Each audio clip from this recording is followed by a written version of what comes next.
So I recently rewatched Teen Beach Movie and I wanted to talk about it. You might be thinking, Jackson, how is this topical? It's winter now, and this movie came out in like 2013. To which I would say, you're forgetting about the Southern Hemisphere. It's summer there. I personally think the Southern Hemisphere is very underrated. Also, yes, it did come out in 2013, so happy 8th birthday, Teen Beach Movie. Let's go.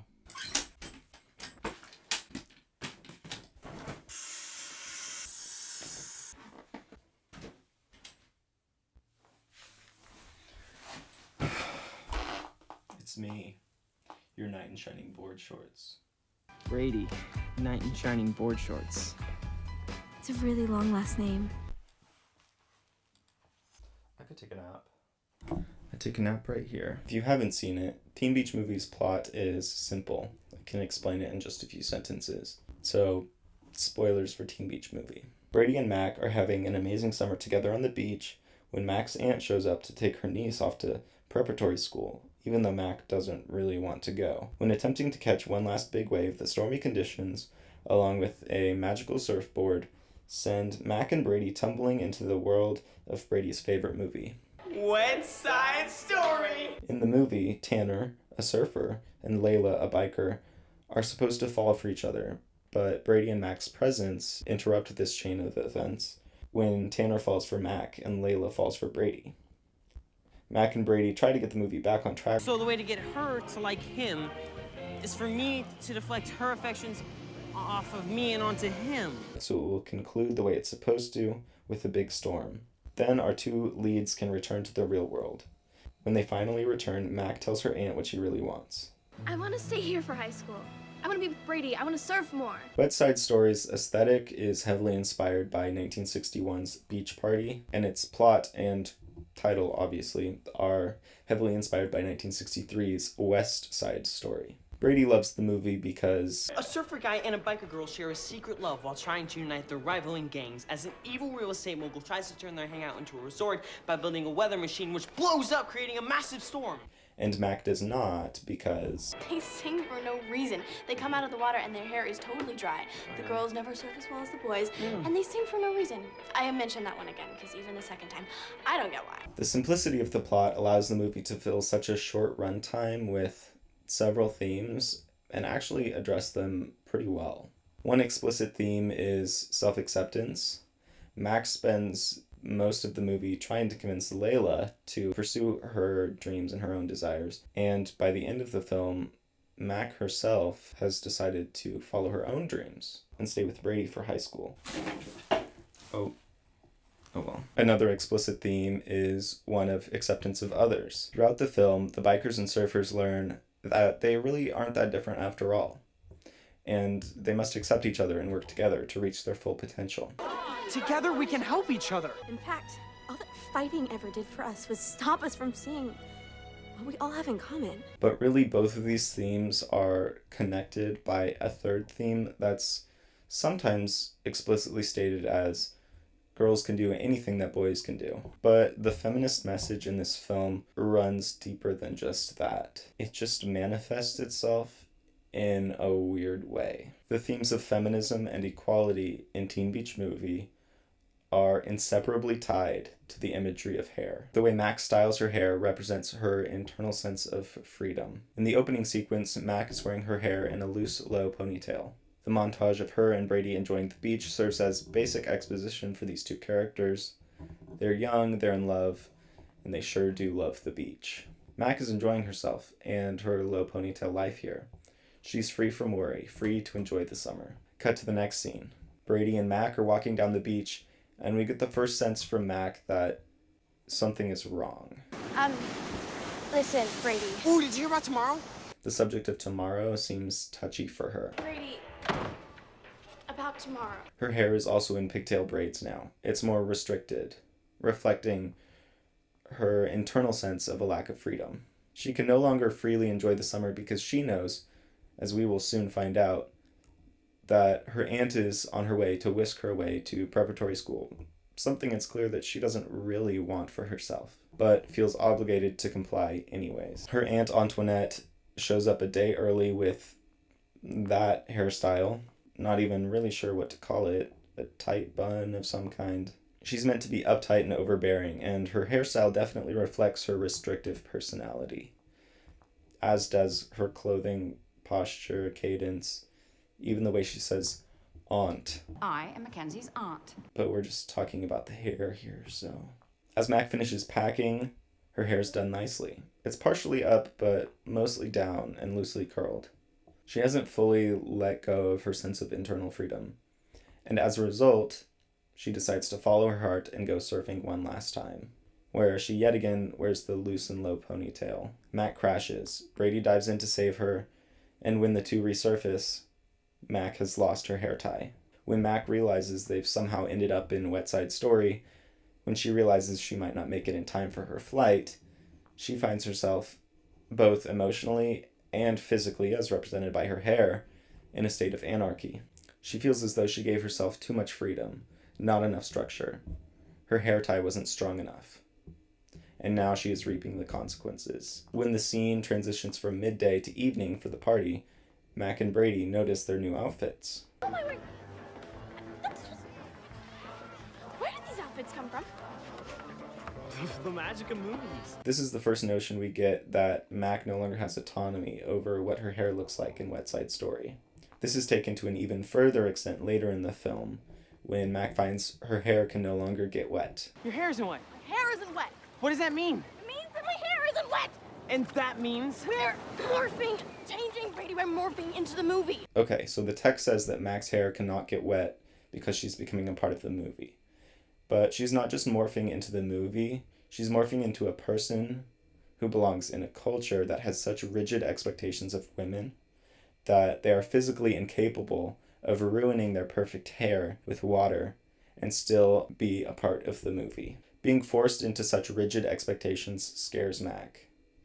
She used to be scared of being stuck in the movie because she would miss her flight to prep school, but the irony here is that the rigid expectations the movie force her into are the same as the rigid expectations pressed upon her by her aunt in modern day. Aunt Antoinette does not want Mac to surf because that would distract her from her studies. Aunt Antoinette doesn't want Mac to get her hair wet. So what about the hair of the other women in the film? The biker guys sing about their slicked back hair. Slick back hair, man, things are getting heavy. That hairstyle provides structure, and for the guys it's also practical for helmet-related purposes. The girl's tall hair, however, does not make practical sense. The first time Layla's shown on screen, she's holding her helmet near her head, but it's almost comical trying to imagine her fitting that helmet over that hair. So just as the surfer women are allowed to surf, they're allowed to have their hobby as long as it does not affect the societal standards they're held to, as represented by their perfect dry hair. The same is true for the biker girls. Their hair must be perfect, and if putting on a helmet would ruin that, then the girls will spend the entire movie not wearing helmets. What I said about Layla trying to fit her hair into a helmet is exponentially more true for the most prominent woman of color in the film, Chi-Chi, because, I mean, look at the height she's getting on that hair. The biker girls make it clear in the slumber party scene that the entire purpose behind their hairstyles is to impress the boys. You can decide what to do. I decide to let boys decide. This scene, of course, leads to the sequence in the film most openly about the theme of feminism. The song, Like Me. Girls like boys like me. The obvious interpretation of this song is that the 60s view of the gender dynamic is outdated and riddled with harmful stereotypes. Let's go through the verses. Take a lead, she likes it when you're in control. Let her breathe, chill out and go with the flow. The interpretation here would be that the idea that the male has to be in charge of the direction of the relationship is outdated and unnecessary. Make all the plans, don't be impolite. Again, Brady pushes for a more egalitarian view of dating relationships while Tanner disagrees. Quick glance, bat your eyes and look away. Take a chance, why not ask him on a date? Here we see Mac arguing for a more direct approach to flirting than Layla. This is something that's become increasingly more common. So this is just showing Mac trying to impart modern wisdom onto 1962 era Layla. Pick up the check, no, bake him a pie. Now Mac is arguing for an egalitarian view of dating, while Layla perpetuates stereotypes about women belonging in the kitchen. because Mac is a feminist icon and girl boss, and pie isn't even that good of a dessert. Hang with the guys, don't let her know how much you care. Look in her eyes and tell her even if you're scared. You got it wrong, no, I got it right. Tanner is playing hard to get, while Brady argues for what I believe to be one of the more popular and widely accepted modern feminist talking points: that we should encourage men and boys to be more in touch with their emotions and practice sharing them as a healthy outlet to prevent festering and growth of toxic masculinity. So that's the basic structure of the song, and pretty much the most basic understanding of its meaning. Brady and Mac have a more contemporary understanding of how flirting and dating should work, and we should listen to them over Layla, Tanner, and the rest of the 60s kids. But it's the next verse that, when looked at with a little bit of scrutiny, really highlights the deeper level of this song. Stretch pants, cute sweater, and sweet perfume. Don't dress for him, it's better when you dress for you. I keep it loose, my outfit is tight. I know what boys, yeah, I know what boys like. Okay, so Max says girls shouldn't dress based on what they think a boy would like. They should dress based on what they themselves like. But then she goes on to describe how she dresses and sings along to the chorus. So Mac tries to say that she doesn't choose what to wear to attract boys, but can't get away from the fact that she believes the way she dresses is attractive to boys. The most charitable reading we can give Mac here is that she believes girls will attract boys when they act and wear what they please. It's like she's so close but can't quite remove herself from the idea that her value, or at the very least the value of her outfits, comes from male affirmation. This is the key to unlocking what's going on with Mac's hair during this song. But first, just one more note on this song. This song explicitly states the internal beliefs of male and female characters, but also subtly highlights the different ways males and females tend to communicate through not only visual imagery and choreography, but the structure of the song itself. Let's start with the choreography. While Brady and Tanner stand in opposition and have their arms crossed, implying they're closed off, Layla and Mac face each other and embrace each other. While Brady and Tanner arm wrestle, Layla attempts to share her mirror with Mac. Tanner and Brady view this song as an argument, a competition, something to be won, and Brady wins the arm wrestle, which is definite support for the standard interpretation of the song, that Brady and Mac are right about what boys and girls like. But for Layla and Mac, it's more of a conversation. They want it to be mutually beneficial. This is also reflected in the actual structure of the song. Let's take a look at those verses again. Take a lead, she likes it when you're in control.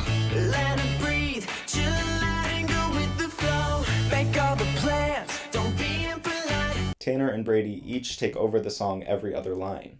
They're arguing, they're fighting. Quick glance, back to your eyes and look away.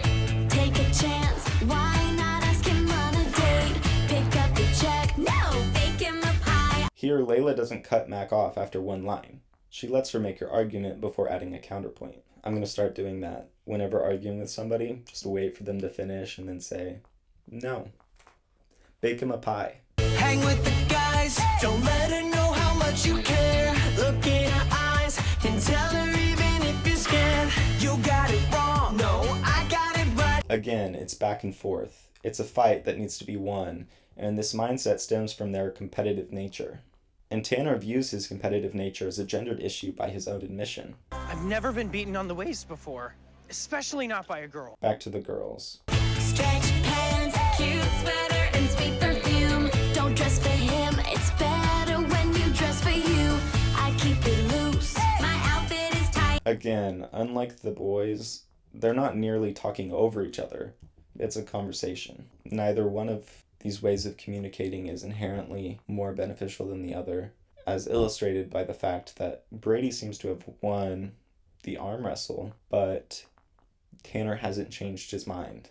And Mac maybe successfully pushed the mirror away, but she still ends up with a biker makeover. Speaking of the biker makeover, what's going on with Mac's hair during this song? It starts out in loose curls, a comfortable and common look for her. After the first chorus, her hair is suddenly in these giant curlers. She's officially getting a biker makeover. When she sings that line, "Don't dress for him, it's better if you dress for you," She tries to push away the tight pants, but by the end of the song, when she finally says, "like me," with a close-up shot of her face, and she's the last one in the number to do it, I might add. Like me, Like me. like me, Like me. like me. Like me. The biker transformation is complete.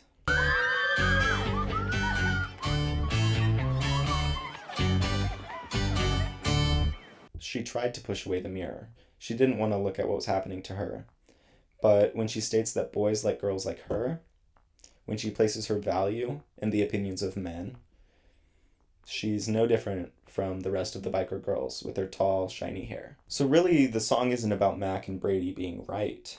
Their understanding of what the opposite sex is looking for in a partner might be more modern, but the song truly shows that anyone who does any action for the sake of achieving what she believes her crush would desire, rather than because it's the right thing to do in itself, is wrong. Brady's right in arguing that men should look in her eyes, tell her even if you're scared. He's right in arguing that men should open up about their emotions. But men should do that because it's the right thing to do, because it's healthy, not because it's going to attract girls. Mac is right that it's all right for women to pick up the check, but they should do it as an act of kindness, a way to show appreciation for good company, rather than a tactic to get men to like them. So, what happens to Brady's hair during this song? Well, nothing. This entire time we've been looking at the female character's hair, but what about the male character's hair? Well, they all have the same short hair throughout the movie. If Mac's hairstyle is a physical manifestation of her internal sense of freedom, then Brady's hair is short enough that he doesn't have to worry about freedom at all, at least not nearly as much as Mac does.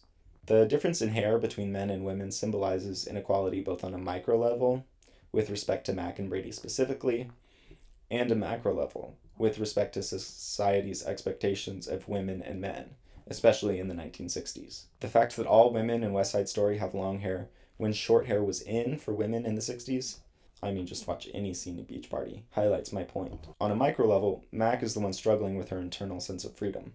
Brady never struggles with freedom. He always feels free to do what he pleases. He's always having fun, and is never challenged to get serious. Okay, so when Layla sings that song about finding the perfect boy and being happy... See, that's exactly my point. Why does she need a boy to be happy? because it's 1962. The thing is, we're in the movie. What movie? My movie, West Side Story. What? How? Why? All viable questions. What do we do?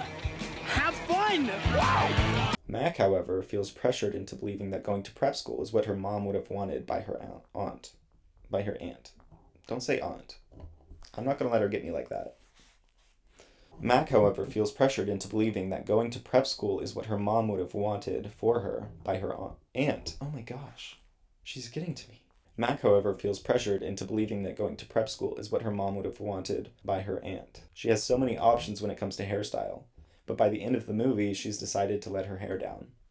She's decided to allow the freedom to do what she wants to do. She has to admit that she was wrong to try and force herself to do something she didn't want to do. Brady, on the other hand, has short hair that he kind of just lets do whatever it wants to do. Brady never has that moment of realizing he was selfish for attempting to convince Mac to stay. He never apologizes for trying to control Mac's ability to make her own decisions. The movie ends with Brady thinking he was right to use his power to try and make Mac's decision for her. On a macro level, the men's hair being short represents the power of the patriarchy taking away both men and women's freedom and self-autonomy. On the one hand, the patriarchal society these men live in allow them not to have to worry about their own freedom, but it comes at a cost. Adherence to the societal expectation that they should have short hair. The societal expectation that they act and embody masculinity.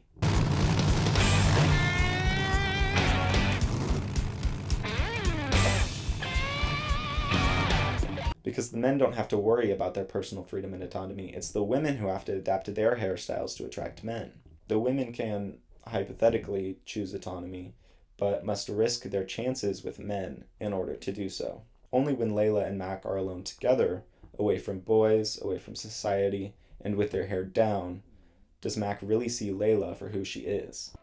You're not at all what I thought you'd be. Yeah. I'm not as much like me as people think. The done-up hair is a front that Layla puts on to appease the patriarchal system. Really, one of her strongest desires is to break the social system put before her. And it's not even for a boy, like in West Side Story. It's because she wants to surf. I have a secret I've never told anybody. I want to surf. Surf? Oh, it's crazy, huh? Layla, never let anyone tell you what you can and can't do in life. But how do I do that? Good question, Layla. This is where Mac's question to Layla of, Why should a boy influence what you choose to wear? Or anything you do. and her plea to, Never let anyone tell you what you can and can't do in life. falls a little flat. Yes, it's certainly a good message for girls in the 2010s and beyond, but for girls in the 1960s living under an entire system that prioritizes the comfort and desires of men at the expense of the freedom of women, one can't exactly just not live under that system anymore. For an extreme example, here's a scene from Beach Party. Hey! Oh, please excuse me. What's the matter, baby? You got a problem? You better let me go. Hey, I like you. What Eric Von Zipper wants, he gets. No, don't. Excuse me? Dolores tries not to let Eric Von Zipper tell her what she can and can't do in life, but it simply happened anyways.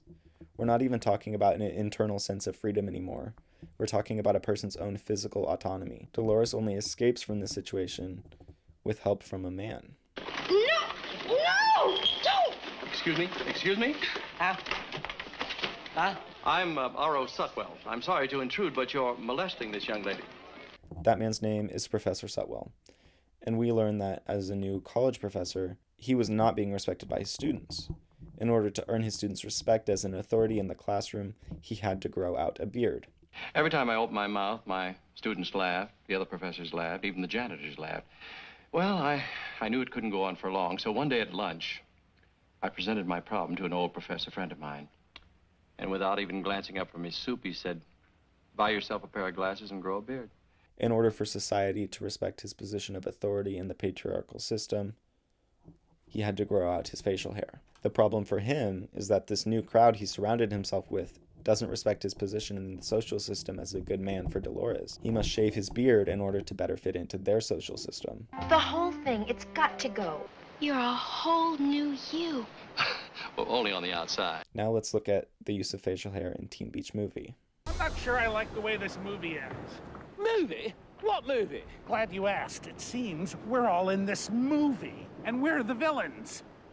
Intriguing. Tell me more. This is played for laughs in the film. The bad guy realizes he's in a movie, and the facial hair that contributes to his carefully manufactured villainous aura, it turns out, is just cheaply applied film makeup. But on a deeper level, this means something more. Les Camembert suffers the loss of facial hair as his position of authority is redacted. When he proves he lacks stereotypically masculine traits like courage and strength, he loses his facial hair, a stereotypically masculine feature. The narrative punishes the villain by emasculating him when he wants to be viewed as threatening. This highlights the struggle that men face under a patriarchal system. That men who aren't viewed as traditionally masculine don't deserve positions of authority or respect. This yet again proves the theme that the patriarchal system is cannibalistic. So what about the racial issues present in the 1960s? Beach Party, as far as I can tell, didn't have a single person of color on the cast. And West Side Story? Well, the two main Puerto Rican characters in that film are not, in fact, played by Latino actors. And much of the cast playing sharks were also covered in body paint to make them look darker. I feel like there's a word for that. The point is, the inspiration for Teen Beach Movie has a certain history when it comes to racial issues, but this film, for a DCOM set in the 1960s, probably made the right decision. It wasn't afraid to cast actors of color, but chose to ignore the strained racial dynamic that would have occurred if these characters actually interacted in real life. They sacrificed historical accuracy for representation's sake. And considering the diversity of children that would be watching this movie, I think that was the right decision. Of course, as a Disney Channel original, Teen Beach Movie has its limits. I can't reasonably expect it to tackle the complexities of racism in the 1960s while also dealing with all the other issues it addresses. It's not like this movie was going for peak historical accuracy anyways. That being said, let's talk about Seacat. Seacat, the leader of the Surfers, is probably the most prominent character of color in the film. It's never explicitly stated what his race is. I believe the actor's biracial or multiracial. He has probably the longest hair of any male on the cast, but he's the only character that is literally always wearing a hat, even when it's visibly difficult for him to keep it on during intense choreography. West Side Story is trying to tame, even restrict, his hair as a man of color. The internal sense of freedom he's allowed to have is metaphorically restricted by the hat he always has to wear. Seacat never gets to take his hat off because the film never addresses the racism suppressing people of color at the time. To let his hair loose would be to address an issue Disney has chosen to ignore here for simplicity's sake. Okay, so after Layla and Tanner finally get together, Mac and Brady have been captured by the villains, but the bikers and surfers have come together to save them and destroy the weather machine. The conflict is only resolved, the climax is only complete, when a female character lets her hair loose. Wait! This motor isn't much different than a 4-stroke 500cc flat to an air-cooled ankle with shaft bind on rear-wheel drive! The kind you guys refurbish all the time. She's right. But it's too hard to get to without taking the whole thing apart. Especially with these sausage fingers. Not for me, it isn't. Layla must let her hair down to destroy the weather machine. Okay, so her hair doesn't really move when she removes the bobby pin, but in theory, taking a bobby pin out represents her letting her hair down. When Mac and Brady finally return to the 21st century, they find everything is just as how they left it. Even Mac's hair tie is back. So as she destroys that killer wave, she can remove it and fling her hair freely through the air. Girl boss. Girl boss alert. When she gets out of the water, the hair is back in a low ponytail, because it's time to get serious and tell Aunt Antoinette that she doesn't want to go to prep school. Do you know what you've done? We are late for our flight, late for registration, totally off schedule, and also Aunt Antoinette, I love you.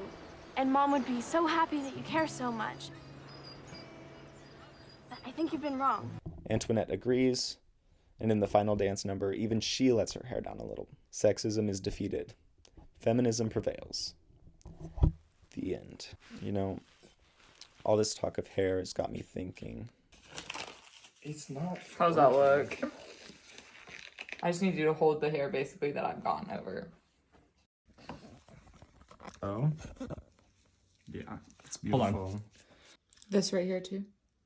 Mia, I can't believe you. What? You got bleach on my pants. How rude. That's the worst angle you could have done. How rude. I'm gonna check off.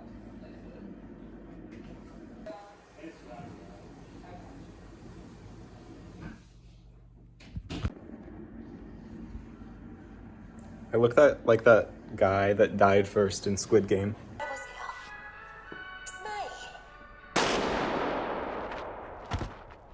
I would die first in Squid Game.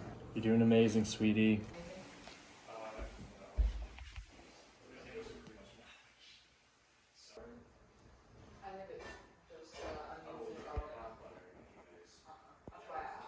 That's gonna be a problem. Okay, so I dyed my hair.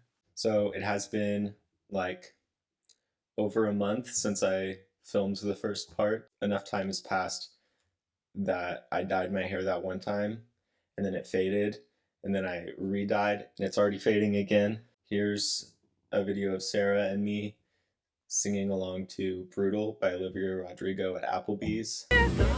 It's brutal out here. This is, I think, the lightest my hair got. Okay, why?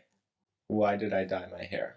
Well, mostly because I wanted to. Also because all of a sudden, I could. Since the fall of 2020, I've attended a private Christian college where we as students were required to meet higher expectations of appearance. So even though I'd wanted to dye my hair a fun color for a while, the student handbook said, hair dyed an unnatural color for either gender is not allowed. As of a few weeks ago, I no longer attend that college. So I'm free to dye my hair whatever color I want. But here's the other thing. I want to go back. In fact, I have an interview coming up for my reapplication at the school, and I know I'll have a higher chance of reacceptance if I don't show up to that interview with purple hair. So this stage of my life will be short-lived. Sooner than later, I will have to return my hair to a natural color. Okay, did you hear what I just said? I said, sooner than later, I will have to dye my hair a natural color.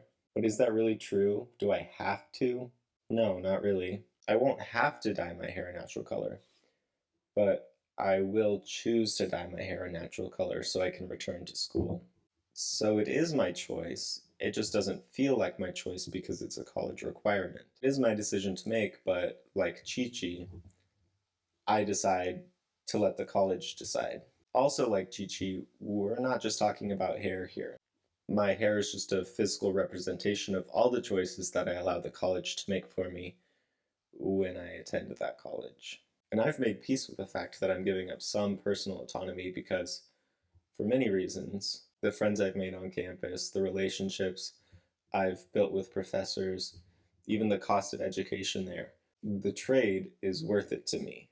Does Chi-Chi feel the same way? Maybe on some level, Chi-Chi's okay with the restriction because she views that restriction as a worthwhile trade for any comfort that the patriarchal system might provide her. Maybe in the same way that I'm okay with keeping my hair dyed a natural color in order to attend this college, Chi-Chi's okay with never asking boys out because that's out of her comfort zone anyways. Are we wrong for making that compromise? I don't think so. The other options are to reclaim our autonomy and accept our rejection from the system, or attempt to change the system so it will allow for our autonomy. I suppose the best we could hope for would be that the system would change on its own, but there's an extra wrinkle in this analogy. The system under which I'm restricted is much more of a choice than the system under which Chi-Chi is restricted. I could always choose to attend another college. I have options. Chi-Chi lives under a patriarchal system that she is bound to by time and location. She has no choice but to participate in the social system if she wants any social interaction at all. I could just go to a public community college, a trade school. I could skip college entirely and go right into the workforce. My restriction of autonomy really is a choice. When I say I decide to let the college decide, that really is my decision. But when Chi-Chi says, I decide to let boys decide, whether that really is what she desires or that's just a coping mechanism, she doesn't actually have that choice. If she could travel in time to modern America, she would find herself in a much more egalitarian system, and maybe she would be able to have that choice. But she can't do that, right? Where's Big Mama?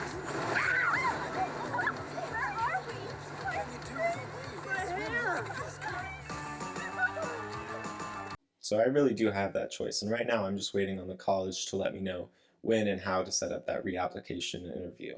I wish I could share more details about what exactly happened, but now's not really the time, so this is going to end in a little bit of a cliffhanger. How will the tension between the color of my hair and the freedom of my education resolve? I guess that's a little less gripping of a cliffhanger than the one in Teen Beach Movie. You need to use my phone? So, the moral of this story is never let anyone say what you can and can't do in life. Unless you really want to, or you really have to, or you choose the path of least resistance for your own sake. I don't know, I guess the real point is that life isn't as simple as a Disney Channel original movie might make it out to be. In the meantime, I will continue enjoying this movie anyways. Don't you just love it? I love it. I know lots of people in my life don't love it, but I like it, so I guess that's all that really matters. I decide to let boys decide. I wasn't originally gonna wear the glasses the whole time, but then I realized that I could face the camera and also read my script without you being able to tell. Also, I was gonna say, I don't know. I wasn't gonna leave this on either, but it's just too funny to take off. It's literally so cold in here, I have socks on. Like, who wears socks to the beach? Not me. But also, like, I'm not taking them off because you're not getting any free foot content. You have to pay for that. Should I learn the dance to the final dance number and do like a bad green screen of me into the final dance number? I think I should. You guys, I couldn't figure out how to set up the green screen. I've been working on it for like a long time now, and I couldn't figure out how to do it well and still get my feet in it. Here, so this is where we're at, but like that's not near enough room for me to like stand and dance. So like I guess I just am gonna be like, my feet are gonna be cut off. You're not getting any free foot content. I really should have thought about the fact that I don't know how to do a green screen before I decided to do a green screen.